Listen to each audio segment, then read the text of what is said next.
জেনে নিন বিদ্যুৎ বিল কমানোর 9টি কৌশল।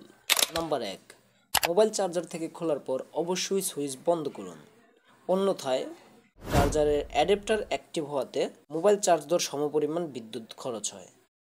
নাম্বার 2, বেশিরভাগ সময় এসি রিমোট দিয়ে বন্ধ করার পর আমরা সুইচ বন্ধ করি না, এতেও কিছুটা অতিরিক্ত ইউনিট পড়ে। নাম্বার 3, ব্যবহার করুন সিএফএল বা এলইডি লাইট।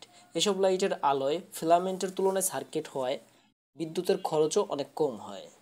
নাম্বার 4, যে কোনো বৈদ্যুতিক যন্ত্র কেনার সময় স্টার রেটিং ভরসা রাখুন। কোনো যন্ত্রের স্টার রেটিং বেশি হলে তার ইউনিট বাঁচানোর ক্ষমতাও ততোধিক বেশি হবে।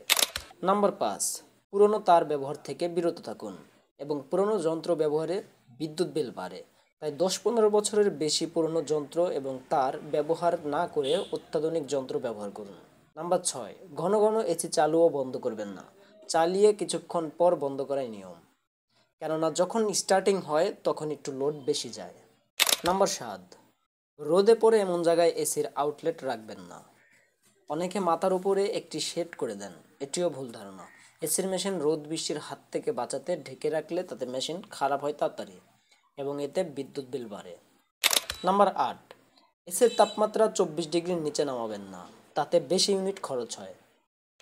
নাম্বার 9, দিনে 1 ঘন্টা করে বন্ধ রাখুন ফ্রিজ, যন্ত্র বিশ্রাম পাবে, বিদ্যুৎও বাঁচবে।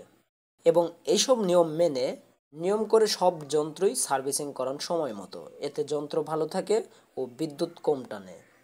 এই বিষয়গুলো লক্ষ্য করলে কমে যাবে আপনার বিদ্যুৎ বিল।